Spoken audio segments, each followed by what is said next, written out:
I've never been great with money. Not because I'm irresponsible, but because growing up, we just didn't have much of it. So when I finally got a stable job at 26, I made myself a promise. I would save.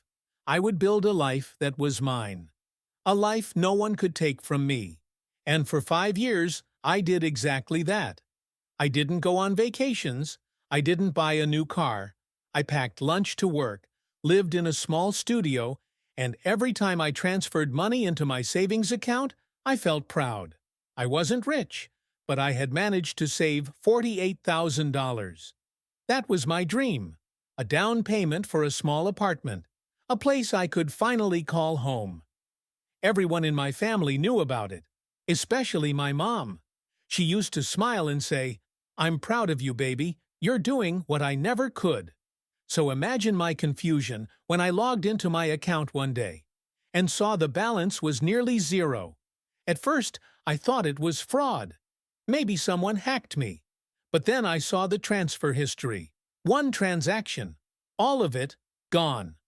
I called the bank in a panic. They confirmed it was a wire transfer, authorized by someone with full access. And that's when it hit me. My mom. I had added her as a secondary user years ago, in case of emergency. I trusted her. I never imagined she'd actually touch the money. My hands were shaking as I called her. She picked up on the second ring. "Hey, sweetheart," she said, all cheerful. I didn't even respond with hello. I just said, "Mom, where's my money?" There was silence. A long, heavy pause. Then she sighed. "Listen, I was going to tell you. It just happened so fast." What happened? And that's when she said it. The sentence that would stay in my head for months. Your sister needed help. You're a man. She's just a girl. I thought you'd understand. I couldn't process what she just said. It felt like my whole body had been slammed with a heavy weight, pushing the air out of my lungs. What do you mean needed help? She's your daughter too, Mom. You didn't even ask me. I could hear the panic in my voice, but I couldn't stop it. My heart was racing. There was a pause before she responded, quieter this time. "It's just that your sister, well, her business isn't going as well as we thought, and she had to take out a loan for a new store. You know how she gets." My sister. Always the baby of the family. Always needing someone to fix things for her. I'd never been blind to it, but I didn't think it was this bad. I didn't think I'd be the one footing the bill for her mistakes. "So you gave her my money to cover her debts?" I asked, trying to keep my voice steady. I wanted to sound strong, but inside I was falling apart. Mom sighed again. She didn't have anyone else to turn to. "You're doing well. You're the only one who can afford to help her." That was it. That was the moment I knew. I was the one they always came to when there was a problem. I was the fixer in the family. I was the one who had to save everyone. But not this time. "You took my savings, Mom," I said, struggling to hold back the anger. "I worked my ass off for that money. I gave up so many things so I could make something for myself. And you just gave it away?" I could hear her shifting on the other end of the line, probably avoiding my gaze. "It wasn't like that. It's temporary, sweetheart. You'll get it back. Just trust me." "Trust you?" I snapped. "This wasn't your decision to make. I didn't give you permission to use my money." And then, as if she hadn't heard a single word I'd said, she hit me with it. "Well, your sister is in a lot of trouble. And now, well, you know your dad's out of work, and my health isn't the best. Maybe you can help us out again. You're a man now, after all. It's your responsibility." I felt my stomach twist. The guilt, the pressure. Every time they said that, it was like they were putting a weight around my neck. But I couldn't just throw all my hard work away, couldn't just go back to being the fallback when everything else crumbled. I was already feeling the weight of it. "Mom, this is too much. I can't—" But before I could finish, she cut me off. "It's not about what you can do. It's about what family does for each other." In that moment, I realized something. I was stuck. I was suffocating under the expectation that I would always say yes, that I would always be the one to sacrifice, no questions asked. But what about me? What about my dreams? My future? I told her I needed time to think. I hung up the phone, and for a moment I just stood there. The world felt like it was spinning faster than I could catch up. And my savings, the one thing I had left that was mine, was gone. I didn't sleep that night. I tossed and turned in my bed, my mind racing 1,000 miles an hour. The worst part wasn't even the money. It was how quickly everything I'd worked for seemed so easily erased.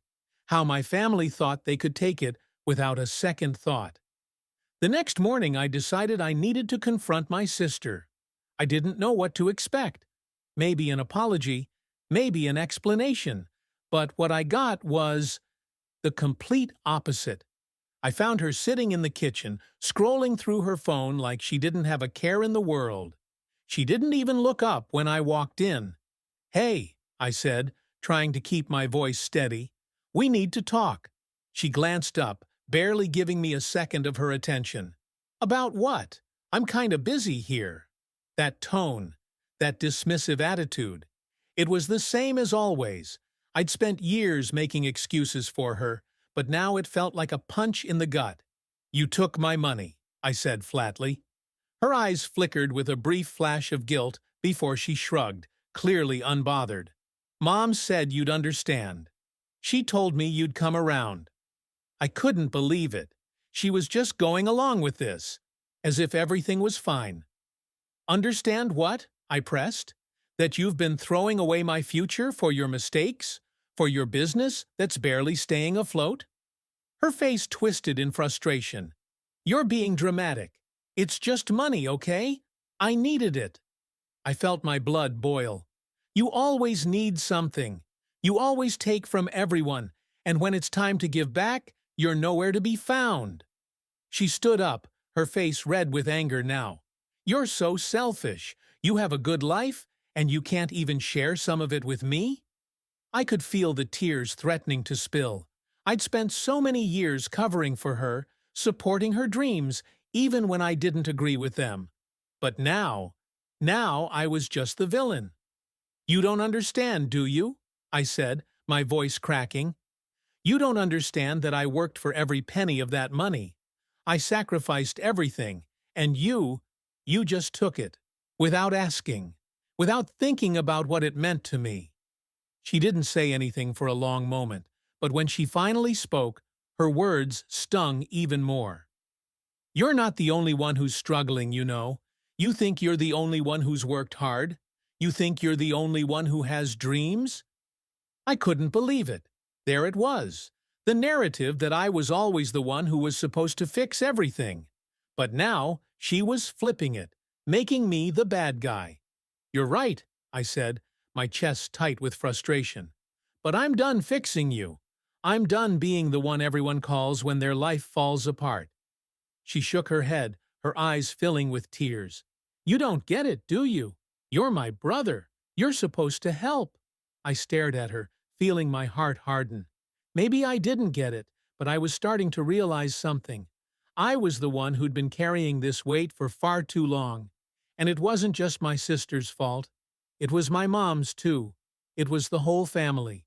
They'd been using me as a safety net. I turned away, not wanting to hear any more. "I need time," I muttered, walking out of the room. But the truth was, I didn't know if I'd ever be able to fix what was broken. The days after that conversation with my sister felt like a blur. I went to work. I came home. I spent hours staring at the ceiling, trying to make sense of what had happened, but nothing felt clear. It was as if the world had turned upside down, and no matter how hard I tried to write it, I kept falling further and further into this dark, suffocating place. And then, just when I thought I couldn't take it anymore, my mom called. I'd been avoiding her calls. I needed space. I needed time to think. But she wouldn't stop. The moment I picked up the phone, her voice rushed in like a tidal wave.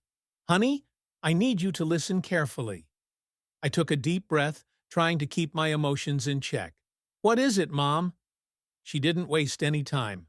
"I took out a loan, a big one. The bank's threatening to take the house unless we pay it off in a month.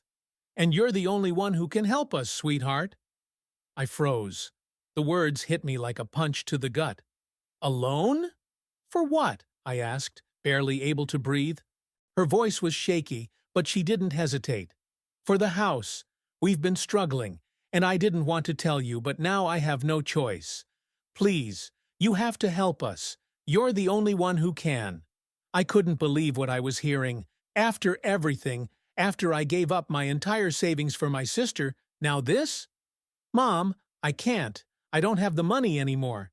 You know that." There was a long silence on the other end of the line. I could hear her breathing, her trying to find the right words. "Sweetheart, please, I'm begging you. If you don't help, we'll lose everything. The house, your dad. The bank is going to take it all." I felt the walls closing in on me. The guilt was suffocating. How could I say no to my own mother? How could I turn my back on my family when they were in crisis? But a part of me was starting to break. A part of me was done being the fixer, done being the one everyone came to when things went wrong. "Mom, I already gave everything I had to my sister. I don't have anything left." Her voice cracked. "But you're the man of the family now. You've always taken care of us. You can't turn your back now." I felt sick. I wanted to scream. I wanted to throw my phone across the room and run away, but I stood there, paralyzed, my mind spinning. "You always say that. You're the man. You're the strong one. But I can't keep doing this. I can't keep sacrificing everything for you." There was a long pause. Then, in a voice I could barely recognize, she said, "I understand, but I don't know where else to turn." That was it. She had put all the responsibility on me, and now she was trying to guilt-trip me into saying yes. I wanted to help. I really did. But I couldn't do it anymore. I was done. "I'm sorry, Mom," I said, my voice barely above a whisper. "I can't. I just can't." There was silence on the other end, and then the line went dead. I stared at my phone, feeling the weight of my decision crash down on me. The guilt, the shame, but also a strange sense of relief. For the first time in years, I wasn't carrying everyone else's burden. For the first time, I was thinking about myself. But the truth was, I didn't know what would happen next. The days after I hung up the phone with my mom felt like a strange kind of calm. Like the storm was over. But there was still the sound of thunder in the distance, echoing in the back of my mind. I went about my daily routine, but the weight of everything that had happened kept haunting me.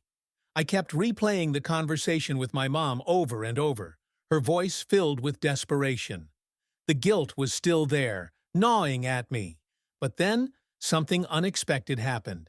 It was a week later, and I was sitting on my couch, trying to distract myself from the mess I'd found myself in.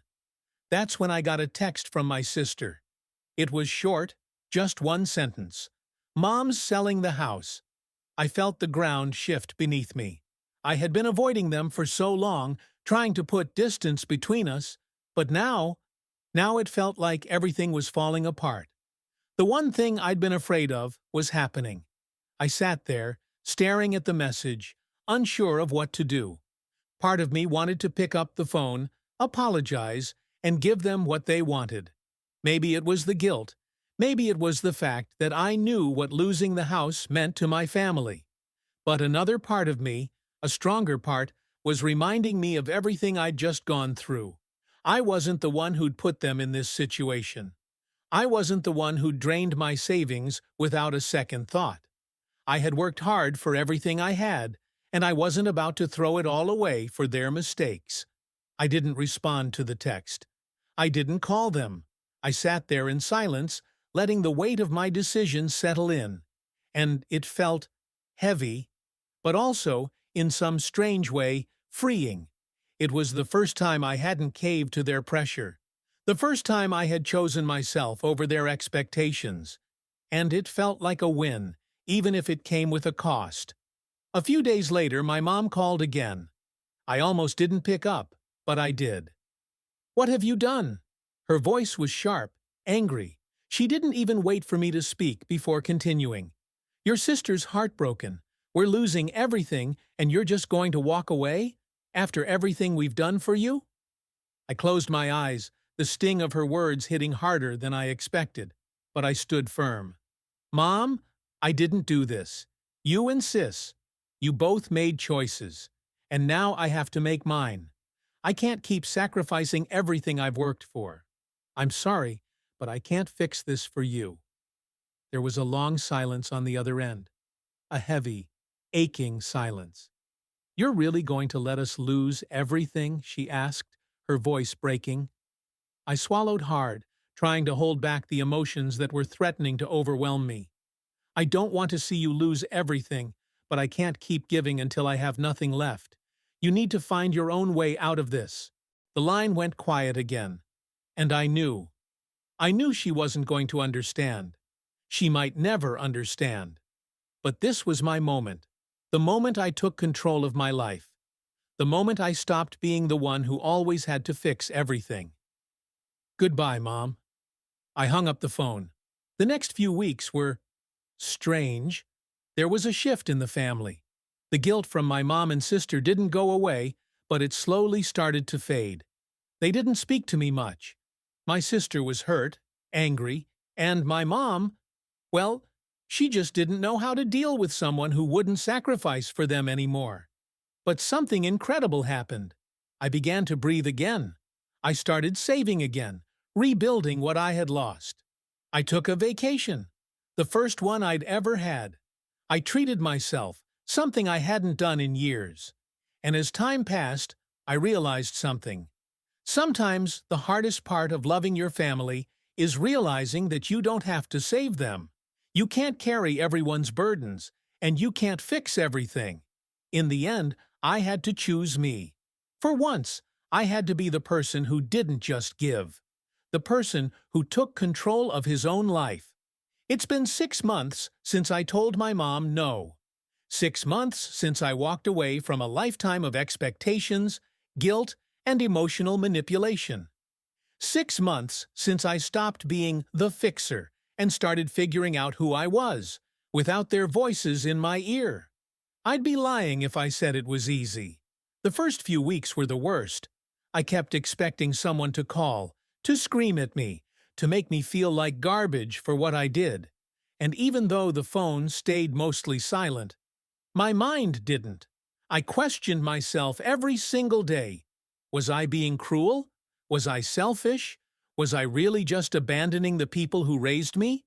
But then something strange started happening. That knot in my chest, the one I'd gotten so used to that I didn't even realize it was there, started to loosen. I stopped waking up with anxiety. I stopped bracing for the next emergency, the next "we need to talk" message, the next time someone would ask me to clean up a mess I didn't make. I finally had space to breathe, to think, to feel things for me. I moved out of the apartment I was renting near my family and found a small place farther away. Not because I hated them, I didn't, I still don't, but I needed distance, space to rebuild. And for the first time, I started living a life that wasn't based around someone else's crisis. I got back into hobbies I had long forgotten. I started painting again. Late nights with music in the background, just me and a canvas. I joined a gym, took long walks, even signed up for a photography class on weekends. I reconnected with parts of myself I didn't even realize I had lost. I stopped saying yes out of guilt. I started saying yes when it felt right, and no when it didn't. And that changed everything. As for my family, they survived. They didn't fall apart without me like I thought they would. My sister found a roommate to help with bills. My mom sold the house and moved into a smaller place. They struggled, they stumbled, but they adapted, just like I had to. We talk sometimes, not often. The relationship is distant, but civil. I can tell there's still resentment, still confusion, maybe even some hurt. But I'm okay with that. Because for the first time, the hurt isn't all on my shoulders. They're learning, just like I am. You know what's funny? They always called me the strong one. Because I worked hard. Because I stayed quiet. Because I never complained. But real strength, I've learned, doesn't come from how much you can carry. It comes from knowing when to put something down. When to say, this is too much. When to walk away, even if it breaks your heart. And if I had to do it all over again, I wouldn't change a thing. Because choosing myself, finally, saved me.